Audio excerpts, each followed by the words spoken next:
Salut à tous, j'espère que vous allez bien et bienvenue encore une fois dans l'Offranti tout simplement. Avant de commencer cette vidéo, s'il vous plaît, je voudrais vous rappeler une chose.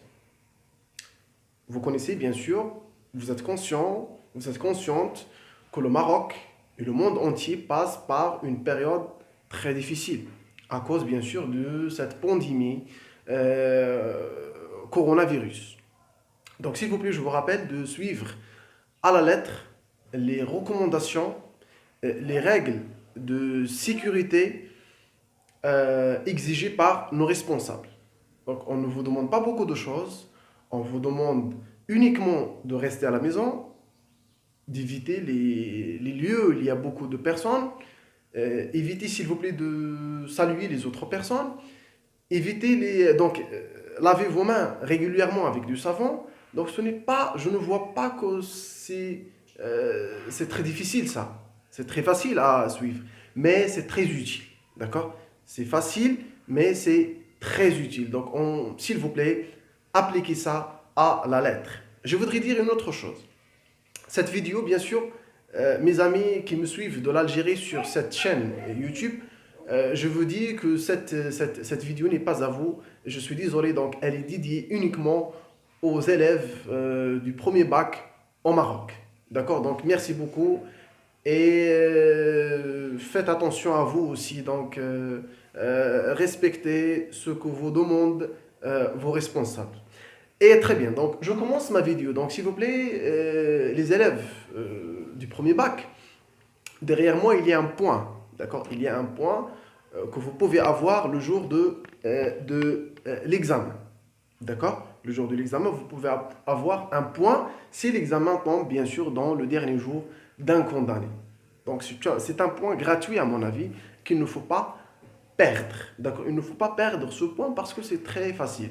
Donc, on vous demande uniquement des informations sur l'œuvre, bien sûr, les trois œuvres, donc Antigone, le dernier jour d'un condamné ou bien la boîte à merveilles. Donc maintenant, je vous donne les informations qui servent à identifier, les informations bien sûr qui servent à identifier l'œuvre qui est le dernier jour d'un condamné. Bien sûr, donc on vous demande le titre. Le titre, il faut apprendre à l'écrire correctement, s'il vous plaît. Il faut écrire le titre très correctement. Donc, le dernier jour d'un condamné. Donc, le dernier jour, vous savez ce que c'est. D'un condamné, donc ici, on a un article indéfini, bien sûr. L'auteur, c'est pas du hasard, ça, bien sûr. Donc, il a utilisé ça pour dire que cette histoire est valable pour tous les condamnés. Et bien sûr, il ne s'agit pas d'une simple condamnation. Il ne s'agit pas de 5 ans, 10 ans de prison. Non. Il s'agit du dernier jour d'un condamné, bien sûr. C'est une condamnation que vous voyez déjà sur la première de couverture. Donc, il s'agit de l'exécution. Donc, c'est le dernier jour d'un condamné dans la vie et non pas dans la prison. Bien sûr, donc, l'auteur, il faut savoir écrire le nom et le prénom de l'auteur correctement, et vous devez savoir certaines informations sur lui. Donc nous avons Victor Hugo, il faut faire attention, c'est pas son E. Hugo, donc on vous demande aussi parfois où il est né et quand il est né. Où il est mort et quand il est mort. Il faut faire attention à ça, d'accord? Donc Victor Hugo, il est né à Besançon. Il faut faire attention, c'est avec C, D et non pas avec S. Donc il est né en 1802 à Besançon et il est mort à Paris. D'accord? Donc il est né à Besançon et mort à Paris. Donc il est mort en 1885. D'accord? Bien sûr, parfois on vous demande aussi autres œuvres du même auteur. D'accord? Donc j'ai Victor Hugo, donc vous connaissez très très bien. Donc il était dramaturge, homme politique, poète, d'accord? Poète, romancier. Donc il a fait aussi de la peinture. Donc vous connaissez son fameux autoportrait. D'accord? Donc c'est un littéraire polyvalent. D'accord? Donc il faisait beaucoup de choses. Et bien sûr, il a écrit beaucoup de choses, mais j'ai sélectionné pour vous des œuvres qui sont faciles à mémoriser, d'accord? Qui tiennent, donc vous pouvez les rappeler facilement. Donc vous avez Hernané, D'accord? Ernane, donc Ernane, c'est très simple, d'accord? Et vous avez le roi s'amuse, ça c'est une pièce de théâtre. Vous avez le roi s'amuse, d'accord? Très facile aussi à mémoriser, à écrire, d'accord? Et vous avez bien sûr le fameux que vous connaissez tous, bien sûr, Les Misérables, d'accord? Les Misérables, le roman très connu ou bien le chef-d'œuvre de Victor Hugo. Très bien. Parfois, on vous demande aussi le genre. Le genre, c'est très simple. D'accord? C'est un roman. Vous connaissez c'est quoi un roman? Donc, c'est une histoire fictive. C'est une histoire où on raconte une histoire. Mais ici, ce n'est pas un simple roman. Ce n'est pas un roman fantastique ou un roman.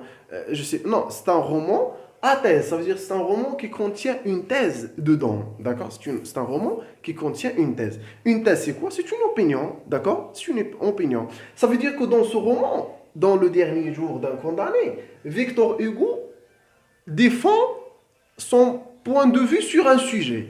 D'accord? Et bien sûr, c'est quoi le sujet? C'est la peine de mort. Donc, il a écrit ce roman pour essayer de convaincre les responsables ou bien les autorités françaises de cette époque d'abolir la peine de mort. Parce que à cette époque-là, il y avait encore la peine de mort. Maintenant, elle est abolie. D'accord? Donc, le genre, c'est quoi roman à thèse? La thèse, c'est quoi? C'est être contre la peine de mort. Donc, abolir la peine de mort ou plutôt la changer par autre chose. La changer, bien sûr, si tu as lu l'œuvre, d'accord, tu vas comprendre qu'il s'agit de changer cette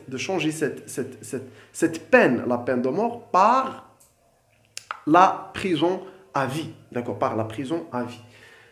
Très bien, donc la date de parution aussi, on va vous demander ça parfois, d'accord, on va vous demander ça, d'accord, la date de parution, donc 1827, donc vous avez constaté que lorsqu'il a écrit, l'auteur lorsqu'il a écrit cette œuvre, il était encore très très jeune, d'accord, donc il a écrit l'œuvre à l'âge de 25 ans, et il l'a publié, donc ça veut dire il a publié l'œuvre à l'âge de 27, donc il était encore très très jeune, d'accord?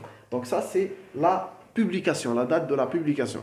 La date de l'écriture, d'après ce que j'ai trouvé, donc c'est 2 ans avant, d'accord? Donc il a écrit en 1827. Bien sûr, donc le nombre de chapitres, donc les chapitres, il y en a 49, d'accord? 49, et vous constatez que la longueur des chapitres n'est pas la même, d'accord? Donc, parfois tu trouves un chapitre très long, un autre chapitre très court, etc. etc. Donc je pense c'est tout. Donc rappelez-vous ça s'il vous plaît. N'oubliez pas ça s'il vous plaît. Donc rappelez-vous ces choses. Et surtout, n'oubliez pas les règles de sécurité, les mesures de sécurité que nous ordonnent nos responsables, s'il vous plaît. D'accord? Le ministère de la Santé, le ministère de l'Intérieur, le ministère de l'Éducation nationale. S'il vous plaît, on ne badine pas avec ça, c'est très dangereux. D'accord? C'était tout pour aujourd'hui et je vous donne rendez-vous prochainement dans une autre vidéo avec un autre sujet. C'était tout pour aujourd'hui. À la prochaine.